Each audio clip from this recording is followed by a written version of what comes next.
Welcome to Burlap Teachers. Enjoy the video. In this video, I will show how to use Sokora Anime Vanguards. Start by organizing your deck into triggers, units, and grade lines to create consistent draws and tempo. Set aside your stride fodder and decide your early grade placements for smoother plays. Focus on simple combos first, then add layers like guard timing and soul management once basics feel reliable and repeatable at the table. We now break down deck construction with clear ratio targets and practical tips you can test.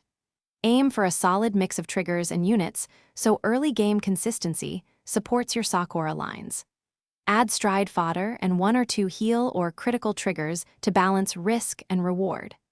Playtest against varied opponents, tweak counts based on results, and track what improves your win rate most reliably. Next, we cover in-game habits that raise your win rate and reduce errors in play. Always mulligan toward early triggers and the grade 1 pieces that enable your Sokora combos consistently.